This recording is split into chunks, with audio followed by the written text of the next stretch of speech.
Assalamualaikum warahmatullahi wabarakatuh. A'udzubillahi minasyaitonirrajim. Bismillahirrahmanirrahim.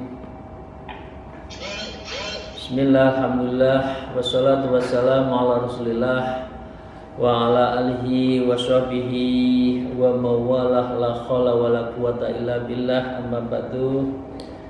A'udzubillahi minasyaitonirrajim. Bismillahirrahmanirrahim. An afidhu alaina minal ma' aw mimma razaqakumullah.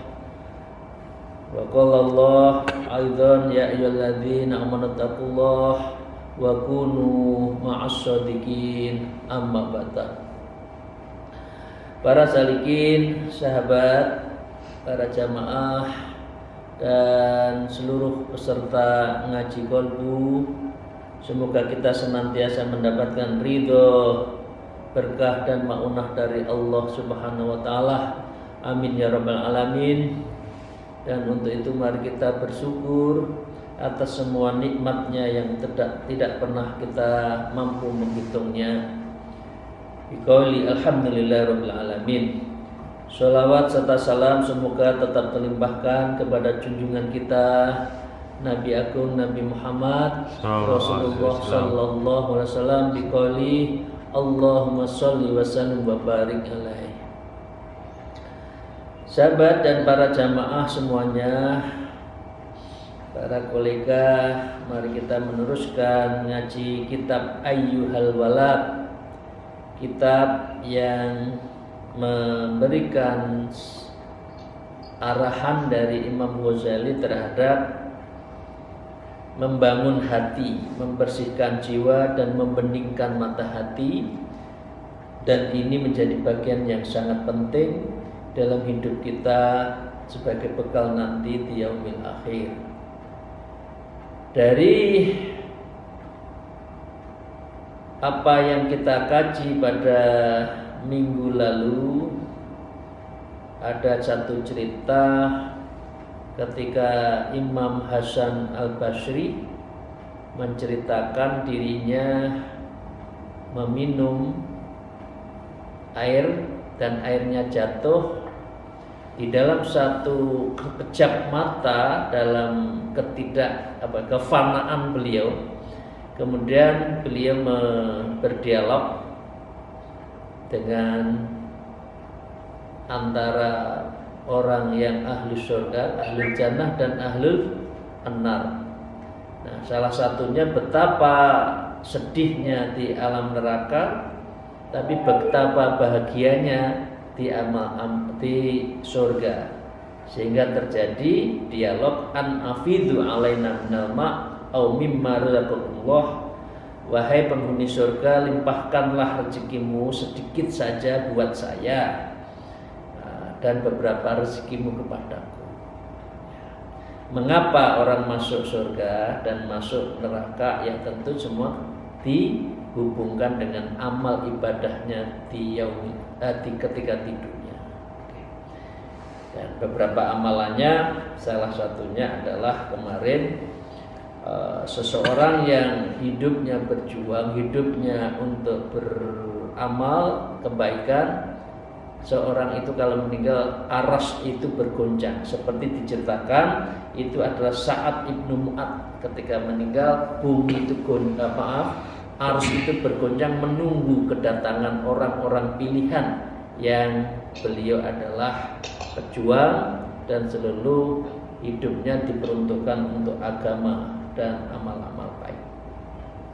Nah, para salikin rahimahullah, mari kita lanjutkan mutiara dan pesan dari Imam Ghazali berikutnya. Wa qala al-mu'allif hadzal kitab wa na'udzu bihima bi ulumiha fid dharain, amin ya rabbal alamin. A'udzubillahi minasyaitonir rajim. Bismillahirrahmanirrahim. ayyuhal walad law kana ilmu mujarradu kafiyan laka wala tahtaju ila amali siwa lakana nida'u hal min sya'ili hal min mustaghfirin hal min taibin du'ian bila faidatin. Sahabat dan para salikin jamaah semuanya, kita diingatkan oleh Imam Ghazali, ayyuhal walad, wahai para santri-santriku atau wahai anakku, wahai murid-muridku, lau kanal ilma mujarradu kafiyal laka, jikalau ilmu itu semata-mata sebagai hal yang mencukupi kafiyal laka, ya, wala tahtaju ila amal siwah, dan ilmu itu tidak dalam posisi untuk diamalkan sehari-hari di dalam hidupmu, ya, lakana nida, maka dengan demikian pastilah keberadaan seruan hal min sa'ilin. Wahai orang-orang, mana orang kok enggak ada yang bertanya kepada saya, kata Allah. Hal min mustaghfirin, mana orang yang minta ampun kepada saya. Hal min taibin, mana orang yang ingin bertaubat kepada saya. Du'ian bila faidatin, maka seruan-seruan itu adalah seruan yang tiada guna. Du'ian, ya, bila faidatan, yang sia-sia dan tidak berguna. Jadi pengertian dari apa yang disampaikan bahwa bolehlah orang itu berilmu, bolehlah orang itu mempunyai kelebihan-kelebihan ilmu kauniyah, ilmu yang bersifat duniawiyah, ahli ekonomi, ahli politik, ahli sejarah, ahli nahwu sharaf, itu penting. Tetapi itu tiada guna kalau seseorang itu tidak mengamalkan posisinya sebagai ibadah mahdhah yang ditujukan kepada Allah. Jadi harus ada keseimbangan antara amaliyah ammah muamalah dengan amalan khususiyah mahdhah kepada Allah Subhanahu wa taala. Jadi tidak cukup kalau orang itu dikatakan sebagai orang yang memiliki kesalehan sosial, tetapi dia tidak memiliki kesalehan individual ritual kepada Allah Subhanahu wa taala. Kesalehan ritual, kesalehan individual yang ditujukan pada Allah, inilah kunci dari semua yang beliau oleh Allah itu sampaikan. Allah kalau malam hari bertanya, ya, hal min sa'ilin, siapa yang mau bertanya dan minta kepadaku. Itu kalau malam hari, di tengah malam hari itu para malaikat menebarkan sayapnya melihat di dalam rumah-rumah hambanya, mana ini orang yang memohon kepada Allah itu mana. Allah meminta kepada para malaikatnya. Jadi nggak cukup kalau sudah orang kaya raya, orang punya kedudukan, kok nggak minta pada Allah, itu Allah nggak suka. Jadi Allah sesuka kepada orang yang meminta kepadanya, orang yang berdoa kepadanya. Orang yang tidak pernah minta doa kepadanya, itu adalah orang yang sombong. Begitu juga hal min mustaghfir, aina, mana orang yang bermunajat istighfar kepada saya, minta ampun kepada saya atas segala dosanya, saya ampuni. Loh, ini kok nggak ada orang di malam hari yang betul-betul mau beristighfar menghadap kepada saya, itu kok tidak ada.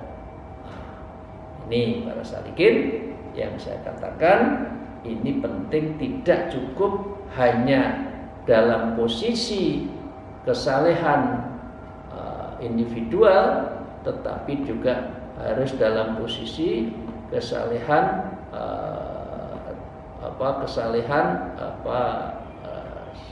ritual individual dan kesalehan sosial. Oke. Para salikin rahimahullah, maka di situ juga hal min taibin, mana yang bertaubat kepada saya pada malam hari ini? Bukankah kau ini dosanya banyak, tapi kok nggak pernah mau tobat? Ya. Kalau itu kita pada malam hari tidak mau syailin, tidak mau mustaghfirin, dan juga tidak mau taibin, maka itu adalah dha'ian bila faidatan, ilmu-ilmu, berarti seruan-seruan yang Allah berikan di dalam Al-Quran semuanya ini nggak ada artinya buat manusia. Pertanyaannya, memang manusia itu tidak butuh Allah? Memang manusia itu hidup sendiri? Memang rezeki itu dari dirinya sendiri? Kok tidak butuh pada Allah? Padahal seruan-seruannya itu sudah jelas di dalam Al-Quran dan juga diwujudkan melalui contoh dari Rasulullah Sallallahu Alaihi Wasallam.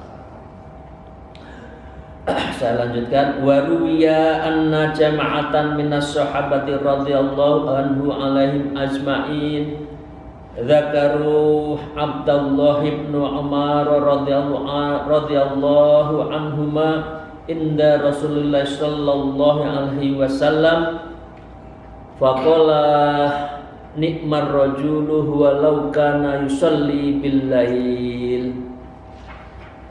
Diceritakan di dalam satu hadis, anna jamaah, satu sekelompok, ya kira-kira ada majelis taklim, ada majelis zikir, ada majelis tawajuhan gitu, minas sahabati.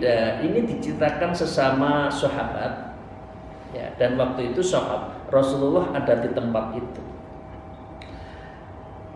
Saat itu di antara teman-teman dzakarullah Abdullah bin Umar radhiyallahu anhuma. Jadi para sahabat menceritakan terhadap sahabat Ibnu Umar radhiyallahu anhu, Sayyidina Abdullah Ibnu Umar.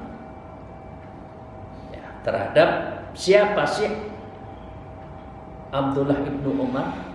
Katakan itu diceritakan bahwa Sayyidina Rasulullah itu, Sayyidina Abdullah bin Umar itu diceritakan oleh jamaah itu kepada Rasulullah, ya, di dekat Rasulullah. Oh ya, Pak ini rara gitu ya, orangnya hebat, orangnya bagus, baik, sholat malam.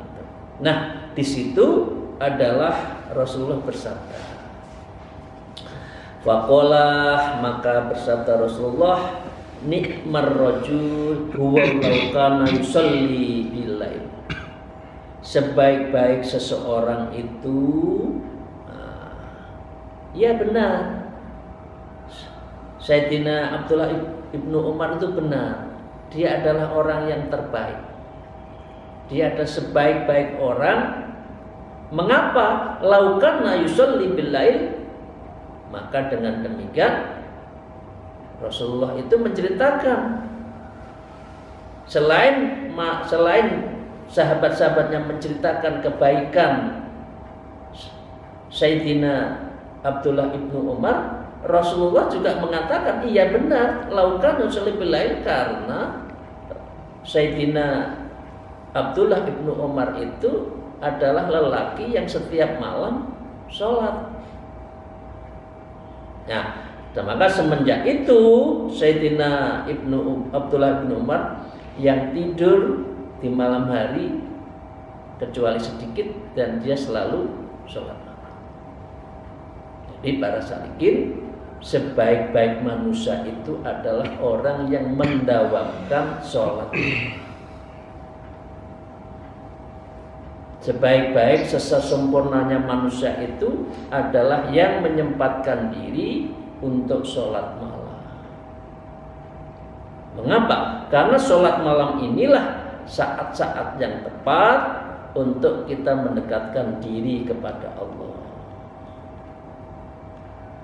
Bahkan diceritakan Ibnu Junaid, ya, Syekh Junaid Al-Baghdadi itu di dalam riwayat sebelumnya yang kita bahas sebelumnya itu menceritakan kalau kita ini belum tentu amal kita diterima kecuali sedikit dari sholat-sholat malam saya, kata Ibnu Junaid. Karena apa? Karena manusia itu punya penyakit hati, riya, takabur, ujub, ghibah, ya, dan sebagainya. Itu amal-amal yang bisa membunuh, menghancurkan, dan juga bisa menghilangkan amal-amal kita. Karena banyak orang yang tahu, banyak orang yang melihat. Tapi kalau amal-amal kita di malam hari, nggak ada orang tahu. Lah itu insya Allah justru yang akan bisa menjadi bekal kita nanti di yaumil akhir. Saya lanjutkan ya. Wa qala alaihi salatu wassalam li rajulin min ashabi ya fulan tukthirin naum bil lail fa in kasratan naum bil lail yad'u sahibuhu fakiran yaumal qiyamah. Kemudian Rasulullah melanjutkan bersabda li rajulin min ashabihi, ya, bersabda kepada para sahabat-sahabatnya yang tanya tahu, ya fulan, ya, wahai fulan, ya, la tukthirin naum billail fa in kasratan naum billail yad'u sahibuhu fakiran yaumal qiyamah. Hai fulan, janganlah kamu memperbanyak tidur di malam hari, ya. Fa inna kasratan naum, fa inna, maka sesungguhnya kasratan naum, siapa saja yang memperbanyak tidur di malam hari, bilail yata'u sahibul fakiron, ini adalah akan membiarkan pelakunya itu adalah fakiron, orang yang fakir, miskin, tidak punya bekal sama sekali, yaumil qiyamah, nanti di yaumil qiyamah. Karena tebaran-tebaran Allah itu diberikan di malam hari, khususnya sepertiga malam hari terakhir, ya. Karena itulah mengapa Imam Ghazali mengatakan lakukan mendawamkan minimal 2 rakaat sholat malam itu. Nanti masuk di dalam, akan digolongkan di dalam ahlul sholatul atau qiyamul. Bacalah Quran meskipun sehari itu hanya 1, 2, 3 ayat, itu nanti kita akan dimasukkan menjadi apa? Menjadi ahlul Quran. Jadi itu ya para Bapak Ibu sekalian, sholat malam ini luar biasa, menjadi bagian dari yang sesuatu yang dilakukan oleh Rasulullah dan para sahabatnya dan umat-umat serta para aulia. Karena itu ayyuhal walad, menurut dan diteruskan oleh Syekh Imam Ghazali, wa minal laili fatahajjat bihi nafilatal lakan amro. Jadi setelah membaca dari apa tadi, dari Rasulullah bersabda tadi, kemudian digarisbawahi oleh Imam Ghazali, ayyuhal walad, wahai murid-muridku, wa minal laili fatahajjat bihi nafilatan, dan sebagian malam, sepertiga malam, fatahajjat. Ini fatahajjat itu fatahajjat, maka tahajudlah, amr loh itu, fiilnya fiil amr, ya kan? Bukan hanya sunat biasa, tapi ini adalah fi'il amr.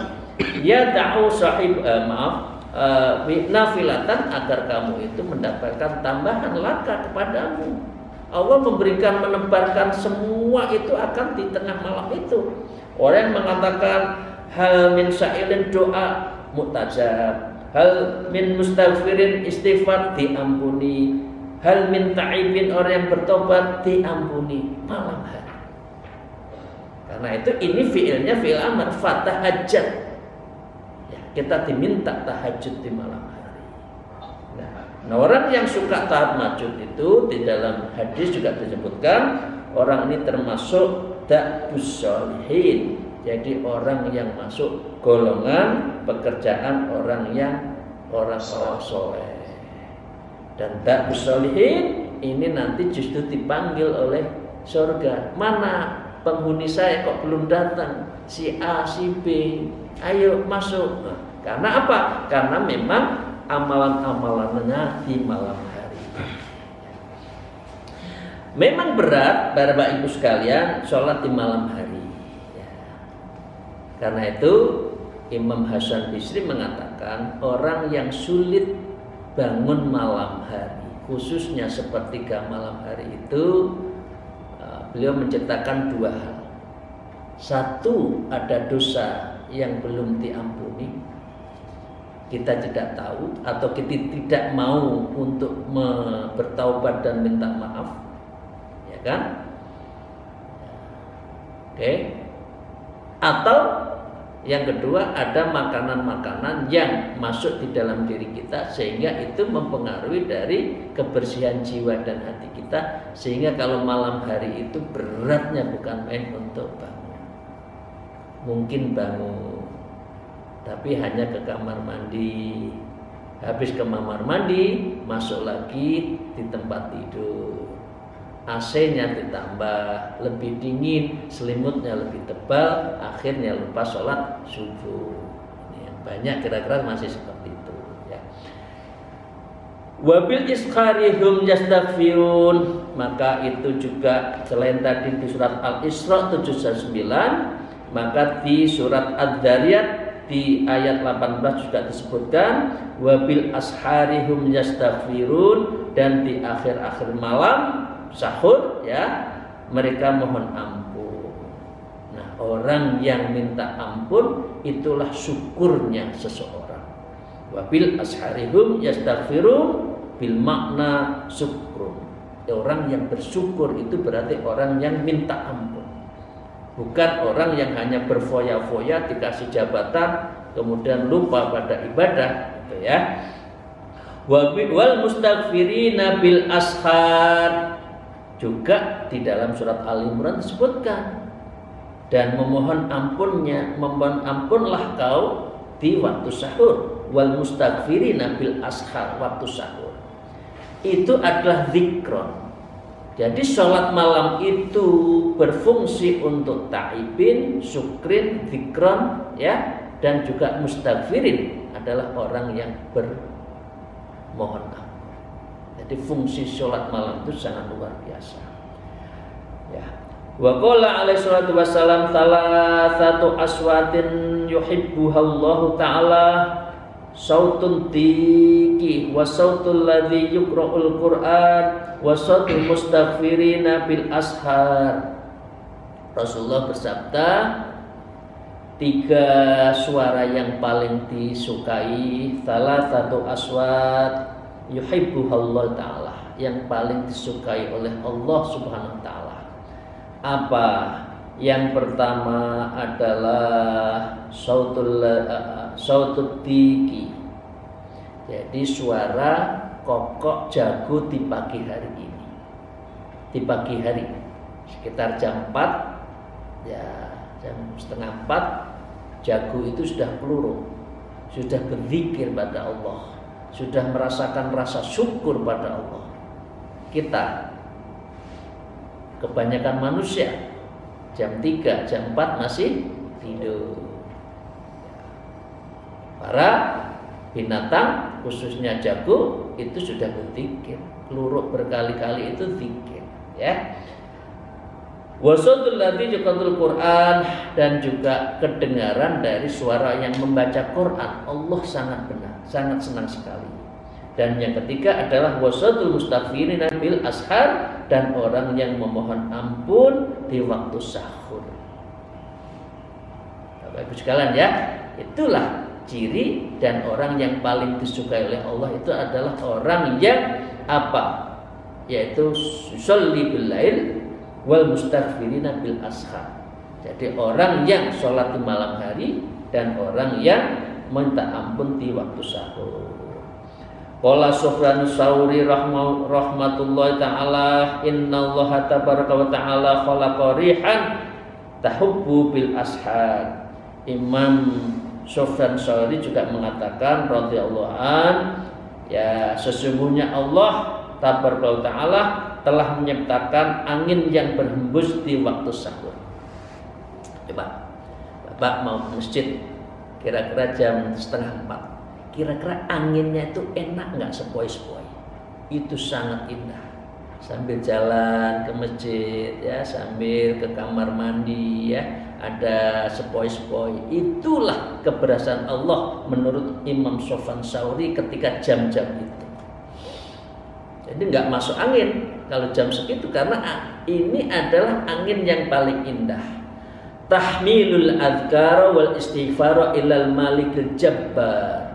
Orang oleh Imam Tsauri dikatakan angin segar di pagi hari ya, jam 3, 3:30, itulah yang berhembus, dan angin itu adalah adhkar, berzikir, wal istighfar, itu juga istighfar, ilal malikil jabbar, kepada Allah yang maha merajai dan maha pemaksa. Kalau Anda tidak mau minta kepada saya, Anda masih punya dosa, ya nanti saya paksa. Jabbar, saya punya kekuasaan, kira-kira firman Allah. Kamu akan saya hajar, akan saya siksa. Loh, kamu nggak pernah minta ampun kepada saya. Padahal itu loh, angin di pagi hari setiap saat itu berzikir pada saya, beristighfar pada saya. Wa qala aidan idza kana awwalal lail yunadi munadi min tahtil ars ala liyakumal abidun. Imam Tsauri meneruskan, apabila telah tiba malam hari akan berseru di bawah ars. Malaikat berseru kalau sudah masuk malam hari, sudah jam 12 ke atas, itu menyeru, judikah para ahli ibadah untuk bangun? Fayaqulu wa yusalluna masyaallah, maka sebagian orang akan berkata, ya saya akan sholat dan ini atas kehendak Allah. Tapi banyak orang yang tidak mau bangun kan tengah malam itu ya. Tsumma yunadi munadi fi satril lail alla liyukimil qanitun. Kemudian di ars juga bergoncang kalau sudah sepertengahan malam, artinya kira-kira jam 2, maukah orang-orang taat untuk bangun? Fayakumuna wasaluna ala sahar. Ada sebagian orang yang ya saya taat ya, dan saya bangun sholat sampai waktu sahur ya. Jadi faida kana sahrun nadi munadi Allah liyakumul mustaghfirun, setelah waktu sahur artinya imsak, artinya belum sholat fajar, maka dengan demikian maukah orang ingin memohon ampunan untuk bangun? Ini semua ditebar oleh Allah. Jadi orang yang minta ampun, orang yang minta doa-doanya semua ditebar di malam hari itu. Fayaqumu wa yastaghfirun, maka sebagian dari orang kita adalah mau bangun dan mereka beristighfar kepada Allah. Fa idza ta'al fajri nadama munadi alla liyukimil ghafilun. Lalu apakah apabila telah tolak al-fajr, tolak al-fajr itu berarti sholat fajar. Sholat fajar itu sama dengan sholat qobliyah subuh, qobliyah subuh. Jadi karena itu santri-santri saya selalu mengingatkan, misalkan masih belum mau qomat, yang belum sholat qobliyah, sholat dulu. Karena sholatnya qobliyah subuh itu ya sama dengan dunia dan seisinya itu kalah dengan sholat fajar. Jadi orang yang terkaya itu bukan Elon Musk, bukan Bill Gates, bukan Amazon, qobliyah subuh, itulah orang yang terkaya karena kekayaannya dia itu adalah melebihi dari apa? Dunia dan seisinya. Nah, faidatul fajr, kok dalam ini adalah masih sholat sudah masuk fajar, sudah subuh, nadamu nanti alal yakamul ghafilun, dan orang itu tidak mau bangun dan lalai bangun, ini adalah orang yang ghafilun, orang yang ghaflah, orang yang lupa, orang yang hilang, lalai akal budi nuraninya pada Allah. Jadi para salikin, Bapak Ibu sekalian, itu ya, fayakumuna min furusihim kal mauta tusyiruna min kuburihi. Jadi orang kalau sudah lalai, tidak sholat subuh, tidak sholat tahajud, tidak sholat fajar, tidak sholat subuh, maka mereka adalah bangun tidur seperti halnya orang ini adalah orang yang mati, yang bangkit menyebar dari kubur-kubur mereka. Kal mauta musyiru min kuburihim. Orang yang seperti ini kok bangun itu jam 5:30, jam 6, subuhnya hilang. Ini seperti orang mayit yang bangun dari kubur. Nuh ngono itu loh, manusia itu bangun tidur tidak sholat langsung golek rezeki. Sing digoleki kok donya meneh. Ya Allah ya, kita itu kadang-kadang melebihi israf ya. Sholat enggak, sholat malam tidak, dan lain sebagainya tidak. Begitu bangun tidur, sing digoleki adalah rezeki lagi. Golek apa? Nyari apa? Kontrak lagi, masuk kantor, rezeki lagi, dunia lagi, sehingga dia itu adalah ahlud dunya. Ahlud dunya berarti dia adalah aradatul dunya wa anna. Itu di dalam kitab ada usul orang yang hanya mengarodatut dunya, yang menghendaki dunya, ini sama saja dengan menghendaki neraka. Tetapi kalau faman aradal akhirah, orang yang menghendaki akhirat, dia akan mendapatkan dunianya dan akhiratnya. Demikian, terima kasih. Mohon maaf atas segala kekurangan saya. Moga-moga ngaji kolbu kita pada pagi hari ini mendapatkan ridha, maunah, dan bisa menjadi pengiling jiwa kita. Jadi saling mengingatkan kita dalam rangka kita mendekatkan diri pada Allah. Alhamdulillah, wallahul muwafiq ila aqwamit thariq. Wassalamualaikum warahmatullahi wabarakatuh.